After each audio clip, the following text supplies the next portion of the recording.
meeting.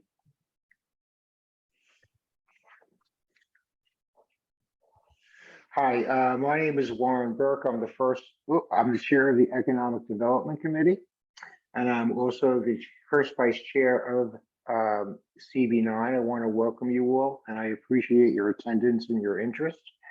We're going to take attendance from the video, so there's no need to go into that. We don't have any voting issues on the floor tonight. But let's just see. Is Alex Ferguson here? Okay, Alex was just appointed to the committee. All right. So the first order of business is a presentation from Bridge Street on their grant work that they have. I believe this is the old grant, Connor? This is the Avenue The NYC first grant. Right.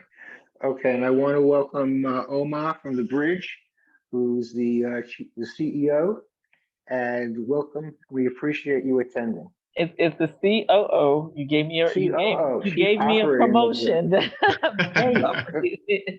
that's what we're here for, to promote. We'll be aspirational, but no, I'm the Okay, COO. wait till next week. All right, so Connor, I turn this over to you, and you may want to give a little background because there are some new people here.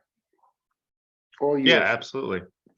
Well, hey everybody! Thanks so much for having myself and Oma on. We are from Bridge Street Development Corporation. We're a nonprofit in Central Brooklyn. We do a whole handful of different things, but since I'm talking to the Economic Development Committee tonight, I think it makes a lot of sense that that is a big area of concern for us. And if you catch me mumbling tonight, it's because I just came from the dentist's. They numbed up like half of my mouth, but I think you should all be able to understand me. If you don't hear anything that, or it sounds like I'm speaking through a tunnel, just give me a shout, okay?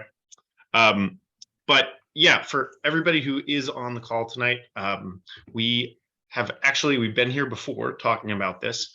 Back in the fall, I had the privilege of presenting, really the announcement that we were going to be doing a commercial district needs assessment, or a CDNA, for Crown Heights, as told to us in partnership with the New York City Small Business Services Department.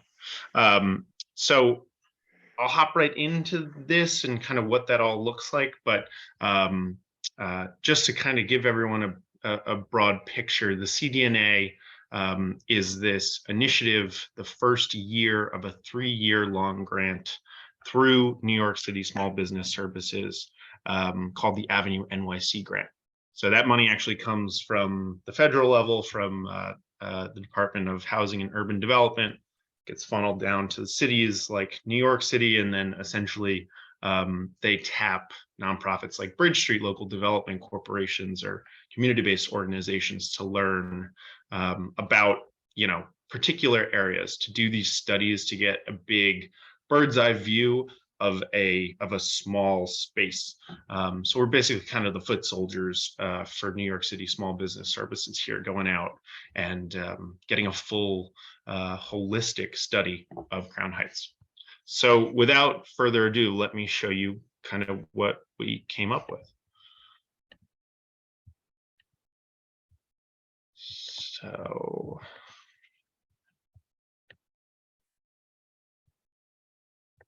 tonight we are talking about the Crown Heights Commercial District Needs Assessment and our interim findings.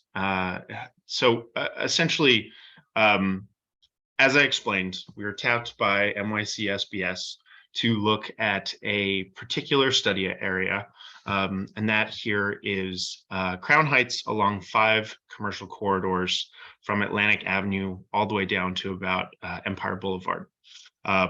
We were asked to study the 5 densest corridors in the neighborhood. So of those 5, that's Atlantic, Franklin, Nostrand, Kingston, and Utica Avenue. Encompasses about 1.3 square miles. And, you know, as I'm sure many people on this committee already know, that is, you know, an area with a population of about 143,000 people. It's also like the most varied population of Caribbean immigrants outside of the West Indies, and the home to the worldwide headquarters of the Chabad Lubavitch Hasidic Jewish movement. So, you know, if you're probably well familiar down there on Kingston Eastern Parkway, that's where once a year during the high holidays, Crown Heights gets an additional 100,000 people coming in, you know, for the space of 2 to 3 weeks.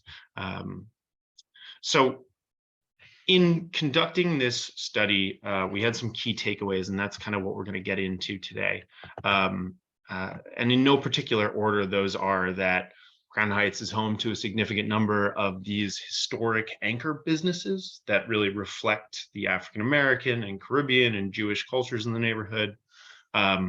We know that there's a huge issue with illegal dumping and garbage pickup in the neighborhood. Graffiti and poorly maintained storefronts have made it kind of unappealing for people to shop in. And then also just through a lot of like anecdotal evidence, through, you know, many of the interviews we've had with stakeholders in the area, we've learned that there's an issue with the shifting political districts and how that's kind of created like a lack of coverage for small business owners in Crown Heights. There's no local development corporation or business improvement district in Crown Heights. So there's no like, you know, there are no entities in the neighborhood that work specifically for the small business owners. Instead, it's distributed across a ton of very interested and very involved, but less supported groups. So I want to get into our business inventory. Over the course of about 3 months, we went through those 5 corridors I showed you earlier, and we learned that there are storefronts across the neighborhood at ground level, basement level, first floor level, totaling about 983 businesses. We learned generally that 14% of those businesses have vacant storefronts. That's basically 10% more than the citywide average. And we learned a ton of notable findings in our on-the-ground research as well. You can see here from this graph that beauty and nail salons make up the highest number of business types in the district at 114 of 819 open businesses. And then after that, it's limited service restaurants and bodegas and delis. And on the other side of this chart here, you'll see that supermarkets and grocery stores, you know, only amount for about 3.2% of those 819 businesses. Something we'll get into a little bit more later, but essentially that's almost 2.5 bodegas for every supermarket or specialty food store like a butcher's or a fish market. We did a ton of storefront observations through our research. Being on the ground every day, we were looking at storefronts across the district and rating them on a scale of 1 to 5, 1 being poor, 5 being excellent. Thankfully, and I think you would know this just walking through Crown Heights, the vast majority of businesses in Crown Heights rate fair or better. But you know it when you see it. Here is a burnt out storefront that's been that way for over a year on Nostrand Avenue. Walk down Franklin, though, you're going to see some really beautiful spaces, and it's kind of an even distribution across the neighborhood. We also were able to just kind of go down each street and have an opportunity to make observations about the street fronts. You can see here, you know, this is just normal life in Crown Heights. It's a reason to be there all the time. There's always activities going on. The beautiful greenways on Eastern Parkway, you know, make this an accessible neighborhood. But But at the same time, there are issues that, we heard a lot about from speaking with small business owners and consumers alike. Illegal trash dumping, that's a huge issue. You're also getting like difficult or hostile spaces for pedestrians and traffic here at Utica and Eastern Parkway. That is, this junction of the Dollar Van route, 2 MTA bus lines, and an MTA subway stop, making it almost gridlocked every single day at rush hour. So it's really an unpleasant place to be if you're walking about. We were blessed with the help of many partners, including CB9, to pull about 500 consumer surveys through the course of this research. And we learned a ton from them. Number one, as I mentioned, sanitation is a huge issue for consumers and shoppers alike in the neighborhood. 57% of consumers that we surveyed said that sanitation was their biggest issue, and then landscaping and beautification, which you might be able to conflate the two. Safety came in third, and that was another thing that we heard a lot about, how there are sort of different perceptions of safety during the day and the night. Here you'll see 1 to 4, 1 rates as not safe at all, 4 as very safe. So you find that many people at nighttime feel that they are particularly unsafe, or they're wary of their surroundings. Another thing that we thought was really interesting was that nearly half of the consumers that we surveyed spend a lot of money in the neighborhood, and they're coming from the neighborhood. I did want to highlight again that tidbit I gave you about grocery stores. We included in our research questions about shopping online, and many of our consumers surveyed said that they buy their groceries online. And again, there's only 3.2% of that 800 number that is a grocery store or a specialty food store in Crown Heights. So essentially, you're just getting this area where there are 143,000 people who have very few options for ease of grocery shopping. And those grocery stores that they do go to, they feel in many cases that they're being almost price gouged because they have no other options to go to. Many of the seniors, this is anecdotal, this is not data driven, but many of the seniors that I spoke with let me know, that they would leave the neighborhood to go outside to do their grocery shopping. And that is a serious issue, obviously, if you are bound by mobility issues. Again, thanks in no small part to CB9, we also had the opportunity to do a ton of merchant surveying. We had 229 total merchant surveys, and in going down those 5 corridors, we learned that over 3/4 of the merchants we surveyed were minority or women owned, that 20% opened in the last 2 years, and that the majority of them say that marketing support is their biggest need. That's a huge issue for many businesses, that they feel that they're not being seen because they don't have the resources, they don't have the time to be able to devote themselves to marketing to greater audiences. 50% of the merchants that we surveyed said that safety was a top priority to attract customers, or nearly 50%, excuse me. So that was particularly concerning, especially along a few corridors. There were actually high rates of petty theft that were reported to us in many of the interviews that we had. So I just want to get here into kind of the strengths and the challenges and the opportunities, really the big picture that we saw through this study on Crown Heights.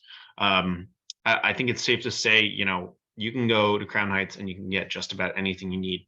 There's a really wide range of commercial options. You can go get your car fixed on Atlantic Avenue. You can go to this, you can go to the hair, nail, and salon of your choosing across all the different corridors.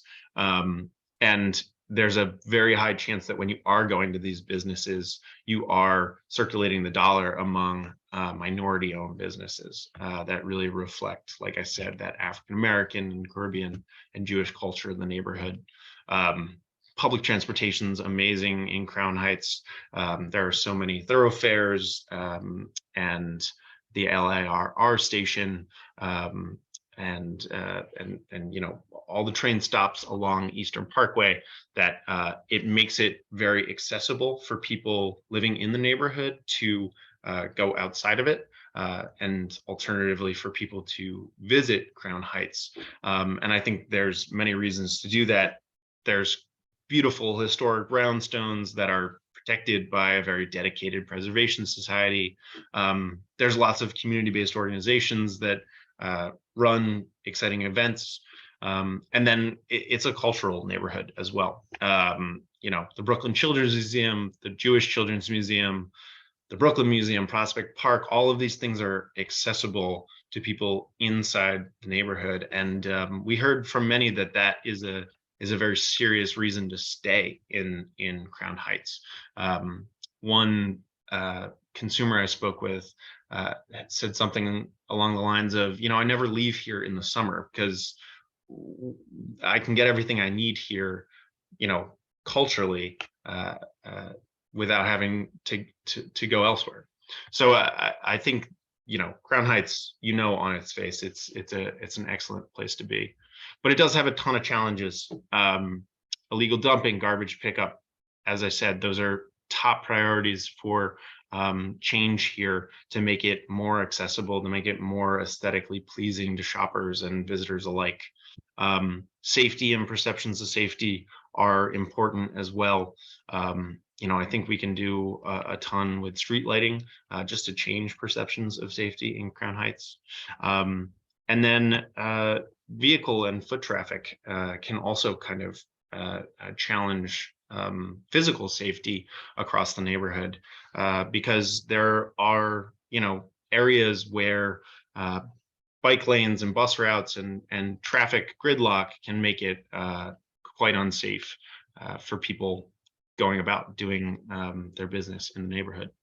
Finally, like I said, I think supermarkets, healthier food, those are big needs for consumers in the area. And however we can focus on improving that and making Crown Heights less of a food desert is something that needs to be addressed.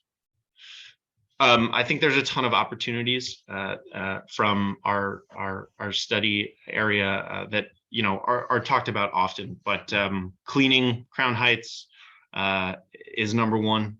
Repairing street lamps, and I think adjusting street lamp timing to prioritize pedestrian safety could very quickly change those perceptions of safety we were talking about, and also improve, pedestrian safety in those heavily trafficked areas as well. We could optimize traffic rules. We could create smoother traffic flow and safer streets and create dedicated loading and unloading areas for passengers. There's more opportunity. There's always more opportunity to activate open spaces like Brower Park and Eastern Parkway, or even the area under the LIRR for community and cultural events. And then finally, and this is, big picture, intersectional, but I think there's many ways that we could go about helping businesses grow their online presence and improve their marketing, because that's what they're telling us they need, through partnerships like ones we could make with workforce development organizations that can provide that hands-on and technical assistance. That really wraps it up for me for our interim findings here. I want to stress again, they are just the first of many conversations that we'll be having about Crown Heights and these observations that we've made. But I want to open the floor for everyone here to ask questions if they have them. But I want to end on this note that we couldn't do any of this without the volunteers that made themselves available to us throughout this entire process, and CB9 has been a huge part of that. We had you guys out on the streets talking to the business owners, and as one or two members on this call can attest to, it is no easy feat to walk into a storefront and just basically cold call someone in person. So I thank you, Dante and others, for really putting your neck out there and getting in front of those employees and managers and business owners over and over and over again to get these important results. So thanks, everyone. Thank you, Connor. First of all, that was an excellent report, and I'm going to leave my comments to the end, but you have hit everything, okay? Whether it's economic development or different committees of CB9, which we will disseminate to those committee chairs. And it's also constant problems that we've been facing I've been here for like 10, 11 years, and you mentioned and you hit a number of areas that just have not improved. So thank you, and I just think it's fantastic.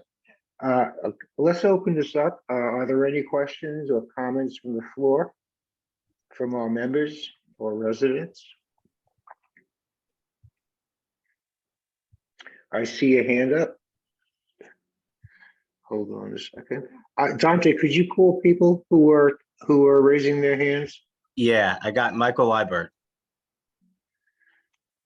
Thank you for the presentation, Kana and Oma. Appreciate it. And Warren, thanks for bringing this group out here. Just a point of clarification, Bridge Street is primarily a research organization, or is it a research organization who can then act as a conduit for fixing some of these issues you identified and bringing businesses that would make sense, like supermarkets, to the community? Do you want me to hit that or? Yeah, Oma, you want to take that? Yeah, I mean, Bridge Street is the Community Development Corporation. We've been primarily in Bedford-Stuyvesant, but we serve Central Brooklyn since 1995. And economic development, as Connor has said, is our goal is to really support low to moderate income families and residents in areas of housing, economic development, youth workforce, and other programs and services that help to maintain a healthy living in Central Brooklyn. So this opportunity to do a commercial district needs assessment is an opportunity for us to work with the community stakeholders and leaders to collect the data that for many of our communities we just do not have. Like anecdotally, or we know what needs to get done, but do not necessarily have the actual data to support what we already know sometimes. Once this report is completed, so we're not a research organization, so let me just say that. But we have used the information that we received from the work that we've done. We've done this in Bed-Stuy. It helped us shape some of our strategies on how to support our local businesses and help revitalize our corridors. One of those strategies was to support the development of merchant associations, which we have also expanded to Crown Heights now. And also the Open Streets program, which some of you may be familiar with, the Tompkins Avenue Tama Sunday Merchants Association Open Streets program, which was by far one of the best in the city, I must say. But that was actually grew out of the research, the information we received from the CDNA, working closely with that Merchants Association, using this as an opportunity to help revitalize that corridor and hopefully, because we did it during COVID, it helped them to generate revenue that they had lost. This is the opportunity to do this in Crown Heights has the same opportunities. The interesting thing about the CDNA also is that it's not just for us. It's really it will be, once completed, a public document for anyone can take, can really use and use it as a beginning of a conversation, can use it as the research and data you need to come up with your own strategy. So that's one of the reasons the initial, these are the initial findings. There's so much more when we are, done with the full document, and getting feedback from you. But this, based on, some of the things that you've heard, we were listening to your questions, your feedback, so we can kind of tease out what we may need to look at more closely, what we may need to change. But it also becomes a document for you to possibly use to kind of think through what are some of the things you need for your own community. Thank you. I just want to piggyback on that. There are a lot of issues that were documented, and this is also a document that we can use with our elected officials, as well as our district meetings with each of the bureaus in New York City. So I think it's very valuable. Any other questions? I was gonna ask Connor, can you go back through slides? I don't remember which one. I'll just tell you when. Keep going. Keep going. Keep going. That one. Perfect. The one right before this. This one. The left corner down here, the bottom with the orange thing. Oh, you know it well. Yeah. Yes. Listen, I have emailed the MTA about this multiple times. So I would love to say, oh, Bridge Street is going to publish this. This needs to be removed. So when you all finalize this, could you let me know?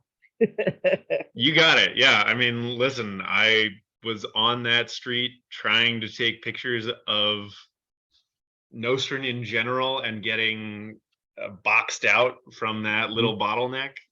So I'm no surprise that you would be well familiar with it.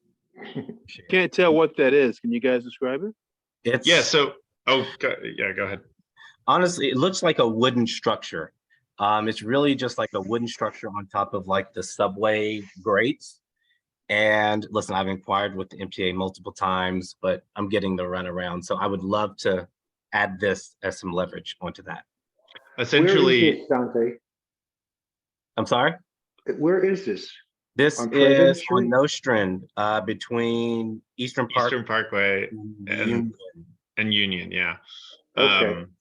And essentially it creates this crazy bottleneck because you get about 3 feet from the edge of that little orange long box to the front of that storefront. And then I don't know if you can see it there, but right in the, in that bottom quarter of that picture, there's a little door that opens onto that greenhouse, and it actually opens out into the street. So when the door opens, you've bottlenecked the bottleneck. It's a quite an interesting little foot traffic pattern. What is it though? Is it obstacle. trash? What is it then? What's the purpose of it, you think? That is something I am still trying to get an answer to. Couldn't tell you. I think it's basically, I think there's a grate there. And the subway runs under that. And they've basically put a some sort of barrier, like they were doing repairs and then maybe they stopped doing repairs there. Okay, so it's like the MTA. Yeah, it's Maybe it's definitely called sanitation, Dante. Yeah. Okay. You hear me? You said Maybe. sanitation? Yeah. Yeah, I would probably sanitation Looks like yeah, I mean trash, right? 311, like that's Yeah. strange. That is strange. But but this is, it's ironic, like these pictures and things like that does.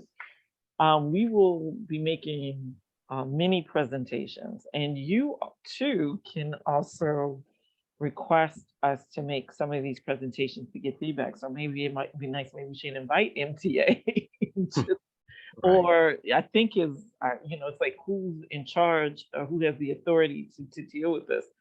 Um, this is it's really interesting because at this point, somebody should be responsible for that and taking it down. Just like they're now taking down open restaurant locations, like that they're now Yeah. going and finally taking down those that are not being utilized anymore. And different things like obstructions like this should be on that list. And Dante, this could be subject for your district council meeting. Yeah. Does the MTA attend those? No, but I can request their attendance. Okay, formally, I just want to introduce Dante Antoine. He is what are you again? You are District Don- manager. He's the district manager of CV9. And Yeah. I have to tell you that we really owe the benefits of what Bridge Street is doing through Dante and his response to their needs. So I just want to thank you for that. Appreciate that, Warren. Thank you. Thank you, Connor. Yeah, well, I'll second that one. It's been a serious pleasure working with CB9 with Dante being our liaison, and I don't think we really could have done the work that we've done so far without his help. So many thanks again. Great Thank you. statement. Thank you. Are there any other questions or comments before I talk? Yeah, my hand is up, Warren. Mr. Labarge. Going back to the work you did or are doing in Bed-Stuy, are you folks involved with new innovation center that is happening around restoration? Are you partners in that or collaborating with that at all? Oma, you want to take that? Are you talking about the new construction that they're doing? Not construction yet. No, they have a plan to build a new new complex altogether, right. and it's all around innovation and technology. Mhm. The architect David Olajide is building it, is designing. Right. Yeah. We are not directly involved with that. Like restoration has been working on that for numerous years under COVID. But we are definitely a partner with restoration in some of the work we do. Like they actually, receive support to do a backyard, a website that's called Backyard Tourism, and we partnered with Tompkins Avenue and actually got that done for the merchants on Tompkins Avenue, and that came from restoration. So we have a very close relationship on different projects, but that particular initiative is solely a restoration. But as a community partner, we will, definitely be supportive and we will, in whichever ways that it provides some synergy and spillover, because, we actually make referrals to restoration to help some of our merchants. We do provide technical assistance and workshops, and they do the same with us. But that particular project is really being led by restoration. Okay, thank you. Michael, any other comments or questions? No, thank you for that answer, though. Okay, thank you. Okay, are there any other comments or questions from our members, resident members or residents on this presentation? Okay, so I just want to make some comments here because I do have a perspective of time in terms of what's been identified. And once again, I give kudos that this couldn't be more on target, which as someone who is very interested and has conducted a lot of market research, I have to say that this is extremely valid just based on our past 10 years experience. So that's terrific. I just want to say the first thing is that you provided a lot of useful information. These are things that have been a constant discussion within the community board, as well as actions been taken. For instance, just the point about the lighting, while it's a small point, is an important point. And Cameron kind of picked up on that. which is very, very important. The issue with the supermarkets, as you know, we have a number of supermarkets in Crown Heights South, but in the what we call Quadrant 3, which is Nordstrom from Eastern Parkway to Empire and over, there's a lack of them due to the Associated being shut down. From the information that I've gotten, is that there will be 2 new supermarkets coming into that area. One on Empire Boulevard and Bedford. It's going to be, I think it's Lidl, L-I-D-I, Lidl. It's like Aldi, but it's the other partner. And that's going to be at the old Firestone location, open in about 2 or 3 years. And that's a discount supermarket. The second is at Empire and Nordstrom, the Associated will be coming back. In fact, we just had a call on that the other day. The other thing I want to note is that the validity of your research is that our supermarkets are expensive. And I say that as a shopper, okay? And it's really true. So I'm very interested to see how the discount supermarket will do in here. But I think the sensitivity of the market research information is pretty good because it's right down into the weeds, which is something we need. The other part is that, you know, this whole thing with merchants, this is a battle. I was economic development chair like 8 years ago or 7 years ago. And there were 2 merchants associations. There was the Flatbush and there was the Nordstrom. And they both had a lot of difficulty maintaining members and people banding together. So what I noted from your presentation is the talk about a business improvement district. And from our information, you know, having gone through this with Flatbush Avenue, we're working with Pratt, I believe, to do a business improvement district. There are a number of steps that has to happen.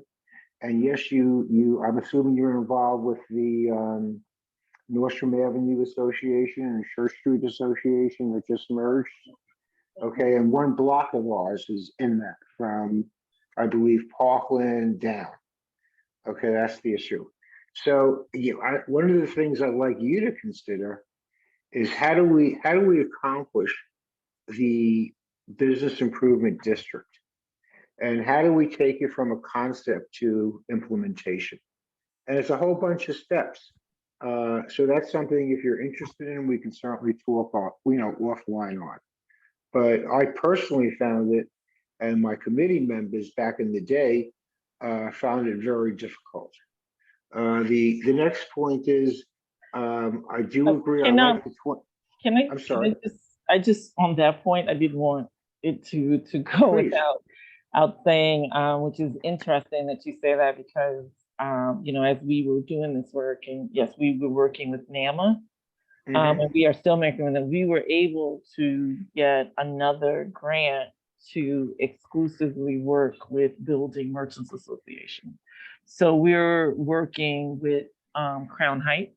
I mean, no, we're working with NAMA. We still continue with NAMA, but we are working to get Franklin Avenue as another, which you're right. This is not easy, but we were able to get a significant grant to intensely focus on this for the next 6 months until the end of June. So we may be reaching out again. We will be reaching out again because any support, we're there. If you know, for that support on Nostrand Avenue is definitely it. The thing about the bid, which is in and business improvement district, and clearly the corridors in Crown Heights is you know, probably will be more inclined if there is that interest to become a bid, and they will tell you it can take up to 2 years. Correct. To become a bid. And so part of it is just even engaging the businesses so that they can make the decision, do they want to become a bid? So no, correct. And the landlords. The landlords. And so part of that step is just also, you know, ironically, is that we were able to, at least while we're doing this, start putting some foundation in place to start organizing or having some form of engagement with these businesses beyond just the surveys, beyond just the data, to really get them talking about how do you organize, what does it mean to be a merchants association and or moving towards a bid. So we Correct. have already just at least start putting those feelers out there, because I think, you know, just as as Connor noted in his preliminary findings, there are no real dedicated economic development engines in Crown Heights. Correct. No, that's correct. Just for the people at the meeting, in order to fund the economic development district, the landlords of the properties are taxed. Okay, and they're the ones who put the money in to support the district. So in our case, you know, we do not have many big landlords. We have, especially along Nordstrom Avenue, we have all individual small floor plates. So that's it. That's really the challenge.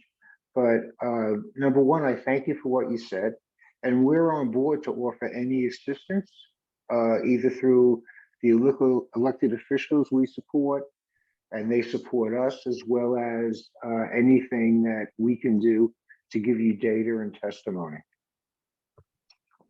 Okay, thank you.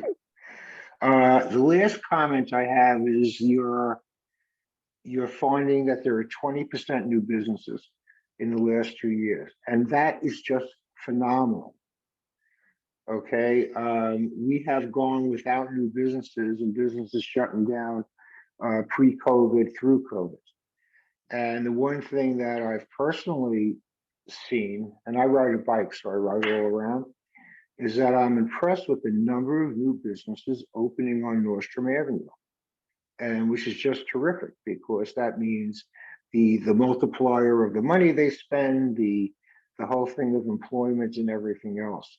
The other thing that I noticed, and it may not be a positive reason, but there's starting to be a lot of construction of smaller projects on Nordstrom Avenue.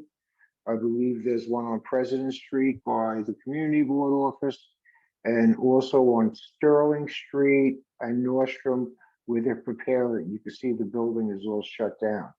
And you know, that's gonna while not getting into politics or the effects on housing, that will bring new storefronts to our community, which could be attractive. So Connor, good job on that, picking that up. Any other comments? Connor, I'd like you to do one thing. You have a phase 2 of this grant. That's correct. So Just inform us. yeah, absolutely. I mean, essentially, this is the first year. This study is phase 1. Phase 2 is taking all of the feedback that we've received, you know, notwithstanding the conversations we've had this evening, and starting to implement some change projects from that feedback. So for instance, you know, talking about anything from the small little, you know, buds to nip, like the MTA grate on Nostrand, or lighting and timing. That begins in phase 2. Okay, I just want to offer our support again. Everything that you're saying, we have interest in. I'm speaking as first vice chair at this point. We have committees who are facing these discussions every day. So please use this as a tool to reach your objectives. It would be terrific. And include us in the discussions.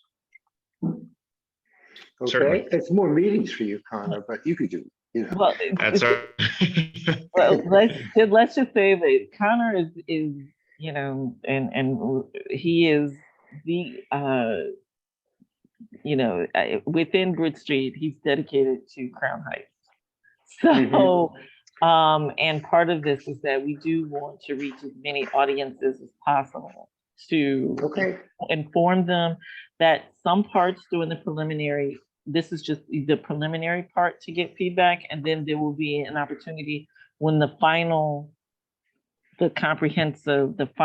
document is done, then there'll be another set of outreach so that you'll even get more information. So, and that That we is- want to make sure, and then there will be online and a hard copy document that we will want to make sure reaches as many people, and we will be hosting with partners to reaching all those audiences for their feedback and to inform.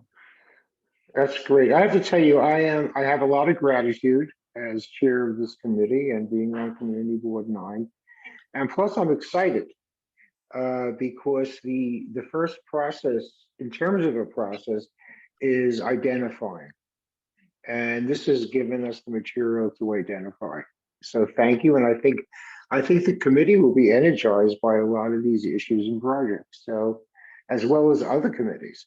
My last question is that if you send us this document, can we distribute it to our full board? The presentation document that you just made. Oma, you've done this before. I think so. I think we would need to check with. Well, check it out and let Dante know. I actually think it's fun because sometimes, and this is an option too, we can, we are asking, if you feel it's appropriate to maybe have an info, a couple of minutes to do an info presentation to the board. Okay. That we can ask, so which means they would have access to the PowerPoint. So it's about the same. Okay. But probably, Well, but it has to be clear. These are preliminary findings, which part of the feedback is helping us tweak. These are not this is not the final document. So as long as everybody's clear about that. Okay. Well, let's do this. Let's hold off on sending it out. I'll discuss with Dante and our chair, Fred, about, we have public hearings every meeting. So maybe that could be an appropriate time for you to present this document. I think that would be excellent. Okay, but I gotta hear from the boss first. Of course. So we'll go from there, all right? Okay, any other discussion? And thank you again. Thank you. Okay, let's move on to our next thing. That was Bridge Street. Okay, we're gonna jump to old business because that's what's on the agenda. Thank you the all. first thing I want- Thank you. I want- I'm gonna jump off, but thank you so Okay. much. Thank Really you so much. Take care. Appreciate Thank it. you. Good night, everyone. Good night. Good night. Night. Okay, Dante is our district manager, and he has brought up the idea to do a program of financial literacy. So he'll take this one. Yeah. Good evening, everyone. My name is Dante Arnwine. I'm the district manager for CB9. Last committee meeting, we had discussed doing a financial literacy event, maybe workshop, pop-up situation in the district. What we know is that, in our district, there's a lot of folks who don't have bank accounts, right? And they may or may not have appropriate identification.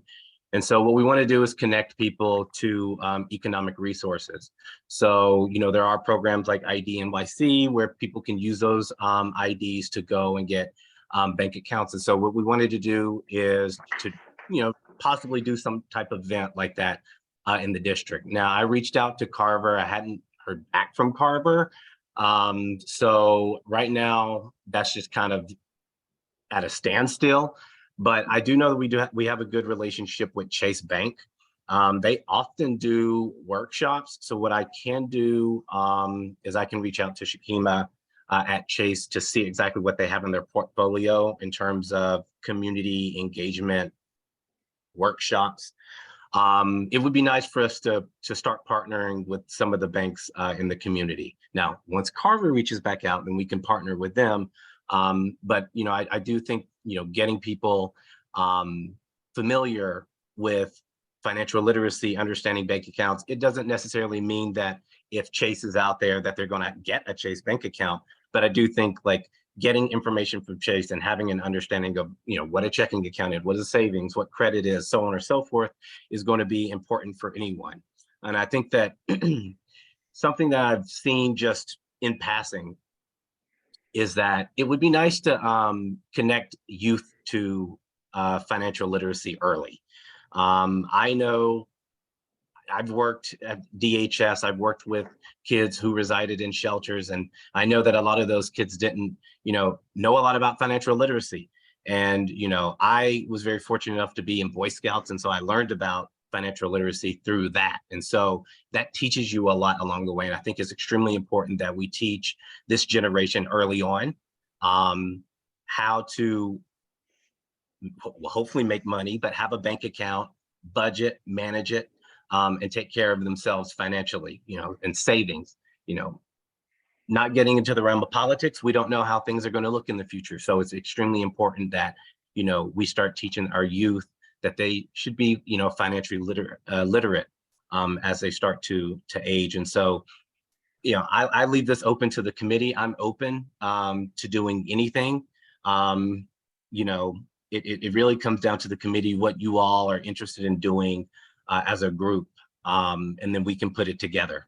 But I'm finished with my statement. Thank you. Any comments or questions for Dante?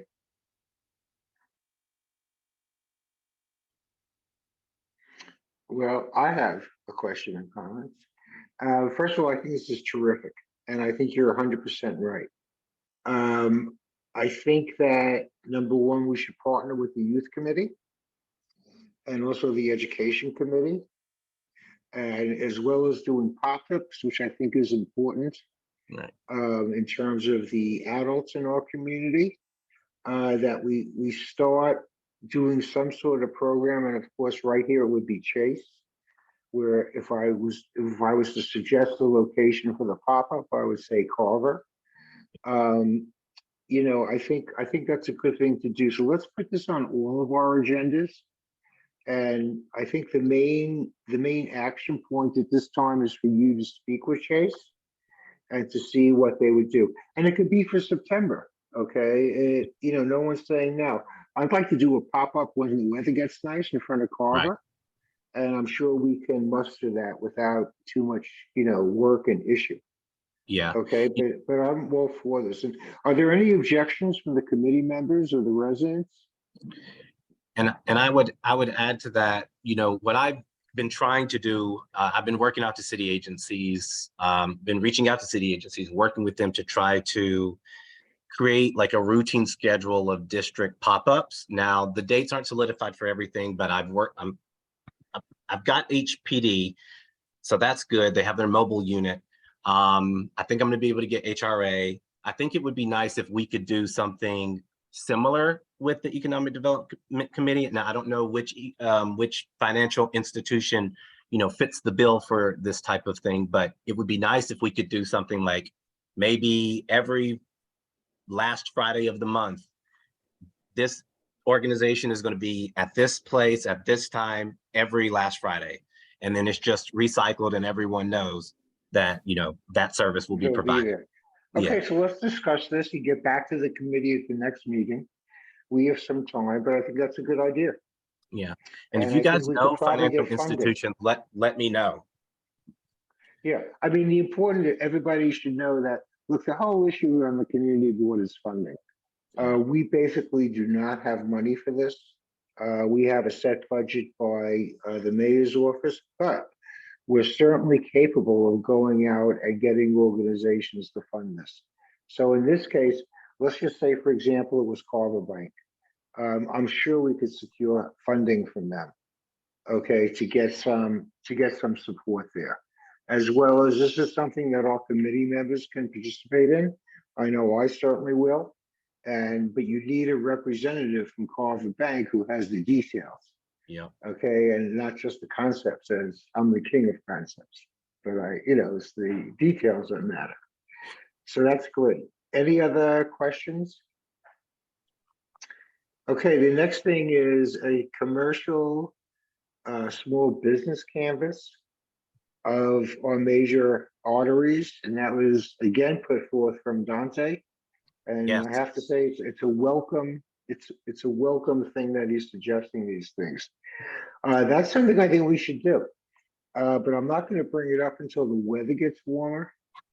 But basically, conceptually, what this entails is on the major arteries that Connor just mentioned is taking an afternoon, dividing it up and just identifying which businesses are there, what type of business it is, and what as important is what's empty. And the other part we can add on is what's coming online, because I do think there are structures coming online. But let's table that, if you don't mind, until the weather breaks a little. And, you know, you and I can go into Carver and discuss a number of things. So we can go from there and see what happens. But I think it's very valuable. Yeah. Uh, And I'll Go quickly ahead. just add, you know, if you, I don't know if you could see it from Connor's presentation, but their CDNA didn't cover the entire community board 9. So they've done like Correct. half the worst, half of the work for us. So we just need to do like Empire down to Clarkson on our major corridors and then just condense the information. So Could you just define what a CNDA is for everybody? commercial district needs assessment. Okay, thank Yes. you. Okay, I didn't want to interrupt Connor, but we need to define the jargon, okay? All right, the last item I have is the spring fair. I have no news on that as of yet. I'm sure that there are people in our administrative office and on the board who are busy as beavs thinking about it. But right now, I do not have any additional information, but I will be redundant and say that we could use some donations. We could use identification of local food vendors. So if the people on this meeting can think of that, all right, and for the food vendors, it's mostly mobile trucks. What we do is we're at, I don't know where we'll be this year, but I think we'll probably be at the same place last year. And we shut down Clausen. Yeah, Dante? classic. Clausen. And, you know, that's where the food trucks are. But we'd like to feature, last year we just did it by the seat of our pants. But this year, in year 2, with some experience, we'd like to, you know, welcome some of our local restaurants and caterers to do that. So if people want to disseminate that and see if there's any interest, just give Dante a email on that. And that's really what I have. In terms of new business, is there any new business we need to discuss? Okay, well, we have a lot on our plates, and the important part is for us to be motivated to implement it. So let's put on our thinking caps, think about it. And I just want to thank everybody. I just think it's terrific that you're here. I have to tell you, I'm really blown away by the Bridge Street presentation. And terrific. that's someone who does it commercially. Okay, I do that stuff, not now because I'm old, but you know, that I have a lot of experience on that. That's the best information I've seen. So that's just terrific. All right, do I have a motion to adjourn? So moved. Okay, second by Michael Labarde. Anybody object? Abstain? All right, we're adjourned. Thank you all. Have a safe night. Bye-bye. And Thanks, thank Warren. you. Thank Bye, you. everyone. Bye-bye. Good night. Good night. Thanks, Dante. Of course.